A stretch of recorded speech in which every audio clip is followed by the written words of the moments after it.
मित्रांनो, आजच्या व्हिडिओचा शीर्षक आहे आकाशात उपग्रह स्थिर कसे राहतात.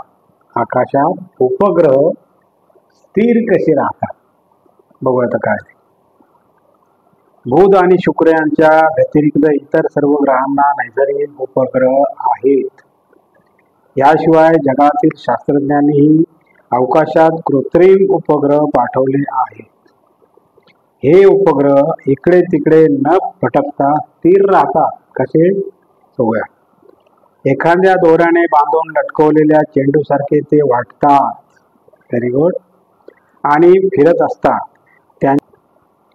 त्यांच्या गतीचा केंद्रबिंदू त्यांना बाहेर ढकलत असतो, तर ग्रहाचे गुरुत्वाकर्षण त्यांना दूर जाण्यापासून प्रतिबंध करते. या दोन्ही बलामुळे समतोल साधला जाऊन हे उपग्रह आपल्या कक्षेत स्थिर राहतात. Very good.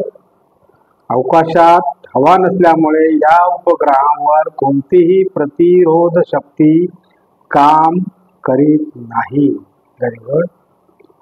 आणि ते वर्षानुवर्षे तसे फिरत राहतात. छान.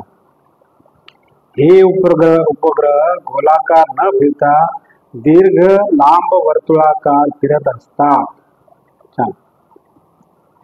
या उपग्रहांचा उपयोग रेडिओ लहरींना एका खंडातून दुसऱ्या खंडात पाठविण्याबरोबरच हवामानाची माहिती घेण्यासाठीही केला जातो.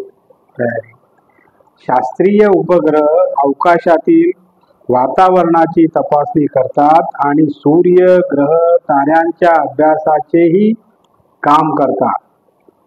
काही उपग्रह पृथ्वीवरील खनिज संपत्तीची माहिती देतात. अरे वा. आणि आणखीन एक पॉइंट बघूया मित्रांनो, छोटासा काय दिले त्याच्यात बघूया. घुबड शिकार कशी करते. घुबड शिकार कशी करते बघूया. घुबड हा उत्तम शिकारी पक्षी आहे. घुबडाच्या शरीराची रचना उत्तम शिकारासारखी असते. त्याचे पंजे प्रभावी आणि सुईसारखे तीक्ष्ण असतात. अरे वा. त्याच्या पंजात सापडलेले भक्ष्य सापड्यात अडकल्याप्रमाणे धडपडत राहते. बापरे. त्याच्या पंजाला एक अंगठा असतो. हा अंगठा त्याला मागे पुढे सरकवता येतो. बापरे. रात्रीच्या वेळी घुबडाला चांगले दिसते. त्याचे दोन कान डोक्यावरील पिसांमागे दडलेले असतात. त्याला उत्तम ऐकू येते.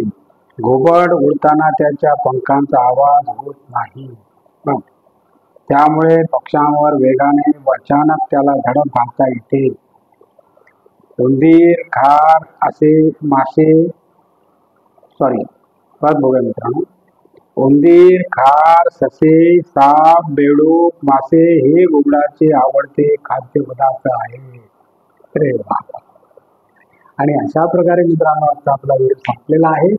आणि तुम्हाला जर माझा व्हिडिओ आवडला तर लाईक करा, शेअर करा, सबस्क्राईब करा आणि कॉमेंट जरूर करा. जय हिंद.